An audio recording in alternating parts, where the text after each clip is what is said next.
Welcome back to my channel. अस्सलाम वालेकुम my YouTube family. उम्मीद है सब ठीक होंगे, खुश होंगे, आबाद होंगे। तो जी आज ईद का थर्ड डे था, तो आज हमारी दावत की थी हमारे भाई ने, और उन्होंने हमें रात के खाने पे इनवाइट किया था। और उन्होंने कहा था जी आज जो है रात का खाना आपने हमारे घर खाना है। तो ईद के थर्ड डे मैंने बहुत बहुत बहुत इन्जॉय किया सीरियसली। एक टाइम था जब मैं अपने नाना अबू के घर जाया करती थी, तो तब हम लोग मेरे मामू किया करते थे ये पार्टी। तो आज मुझे वो दिन याद आया कि उतना ही अच्छा मेरे भाई ने भी किया। मेरे जो बड़े भाई हैं, जहान के बड़े भाई, उन्होंने अच्छा जी मैं गई भाभी के घर पे, तो उन्होंने सबसे पहले जी चना चाट बनाई हुई थी। मतलब इतनी मज़ेदार ना कि हर ईद पे मुझे होता है कि भाभी ज़रूर चना चाट बनाए और मुझे ज़रूर भेजें, और मैंने प्याली भर के खाई। इतने में जी बच्चे जो हैं उनके लिए टॉयज़ बहुत सारे आ गए, और वो आपको पता है बच्चे तो खिलौनों के बगैर रहते नहीं हैं। और मेरी आइजल को होता है वो कहीं भी चले जाए उसको यही होता है कि सारे टॉयज़ उसके हैं, और फिर वो शेयर नहीं करती किसी के साथ। दूसरे बच्चे बेचारे मुंह देखते रहते हैं, और आइजल सारे खिलौने अपने पास समेट लेती है कि ये भी मेरा है तो वो भी मेरा है। और मुझे इतने क्यूट लग रहे थे ये टॉयज़, और मुझे अपना टाइम याद आ गया जब हम लोग अपने ननिहाल जाया करते थे। तो बहुत बहुत प्यार हमने अपने ननिहाल से लिया हुआ है, हमारे मामों से, हमारी खालाओं से। बहुत शफकत, बहुत मोहब्बत और बहुत केयर की हुई है उन्होंने हमारी। तो मुझे वो वक्त याद आ रहा था। आज मेरे बच्चे भी अपने ददियाल में आते हैं, ननिहाल में जाते हैं, उसी तरह मोहब्बत लेते हैं। ईद के जो दिन होते हैं ये इसी तरह की सेलिब्रेशंस के डे होते हैं। आप जैसे आज हमें मेमोरीज हमारे माइंड में क्रिएट हैं, हमने अपने ननिहाल में ऐसा टाइम गुजारा, इसी तरह इन बच्चों के माइंड में भी ये मेमोरीज हमेशा याद रहेंगी। फिर जी मैं जब ऊपर गई तो ऊपर बारबेक्यू का पूरा प्लान बना हुआ था। तो भाई जो हैं वो बारबेक्यू लगा रहे थे। तो ये जी बीफ और जो है बीफ के टिक्के थे, और साथ ही चिकन के टिक्के थे, और इतने मज़ेदार कि मुझे लगता है मैंने बीफ के टिक्के लाइफ में फ़र्स्ट टाइम खाए हैं, और बहुत ही आउट क्लास खाए हैं वो। और जी ईद सिर्फ नए कपड़े पहनने का नाम नहीं है, ईद अपनों से मिलना, अपनों से मोहब्बत करना, अपनों से शफकत करना।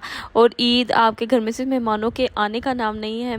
ईद असल में उन रिश्तों का नाम है जो दिल से जुड़े हुए होते हैं। ईद के दिन बहन भाइयों की हंसी, बच्चों का शोर, बच्चों की मुस्कुराहट, माँ बाप की दुआएं, बहन भाइयों की आपस में मोहब्बत और शफकत के साथ जो एक घर आपका मुस्कुरा रहा होता है, मुझे लगता है ईद उस दिन का नाम है। और लाजमी नहीं कि ईद जो होती है वो साल में एक दफ़ा है। जब भी आप अपने बहन भाइयों से मिलें, जब भी आप मोहब्बत शफकत से बैठ के खाना खाएं, एक दूसरे के साथ हंसी मजाक करें, एक दूसरे के साथ टाइम स्पेंड करें, मुझे लगता है हर वो दिन ईद है जब आप अपने बहन भाइयों से मिलते हैं।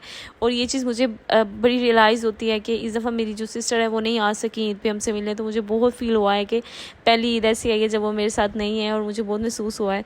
तो अपनी जो ईद है वो इसी तरह सेलिब्रेट किया करें, और खुशियों के साथ इस दिन को सेलिब्रेट किया करें, क्योंकि ये दिन साल में 2 या 3 दिन के लिए होता है। कभी कभी ईद पर कुछ रिश्ते दूर होते हैं, कुछ रिश्ते पास होते हैं, लेकिन ऐसे नहीं होता कि आप उनके बगैर ईद सेलिब्रेट कर रहे होते हो। कुछ रीज़न्स होती हैं, आपके दिल में उनके लिए मोहब्बत, एहसास और प्यार वैसे ही होता है। तो आपके दिल में वो लोग हमेशा रहते हैं जो आपसे दूर हैं, और जो दूर रह के ईद कर रहे हैं, लेकिन वो दूर रह के भी आपके करीब हैं। और जो मेरा मानना है कि ईद का मतलब ये नहीं है कि आप महंगी महंगी चीज़ें ले लें और सिर्फ अपने आप पे इन्वेस्ट करें। मेरे अकॉर्डिंग ईद ये भी है कि अगर आप अपनों के साथ बैठ के खाना खाएं, उनकी खुशियों में खुश हों, उनकी छोटी छोटी बातों को महसूस करें, और जी उनकी खुशियों में खुश हों, अपने बच्चों के साथ, अपनी फैमिली के साथ, उनकी हंसी खुशी और कहकों में जी ईद का दिन होता है। और जी ईद किस दिन हुई थी, क्यों हुई थी, और सबको पता है ये कितना बड़ा सेक्रीफाइसिंग डे था। तो इस ईद का मतलब यही है कि आपने अपनी जो अना है, ईगो है, और बहुत सी ऐसी चीज़ें हैं जो आपको रिश्तों से दूर करती हैं, उनको सेक्रीफाइस करना होता है, उनको कुर्बान करना होता है, उनको साइड पे कर लेना होता है। ईद के दिन अपने दिलों को साफ़ करें, कुर्बानियों के साथ साथ अपने दिलों में छुपे हुए गुस्से और जो हैं आपके दिल में जो भी है उसको क्लीन करें, और अल्लाह की राह में इन सब चीज़ों को माफ़ कर दें। अगर किसी से आप नाराज़ हैं तो नाराज़गी को ख़त्म कर दें।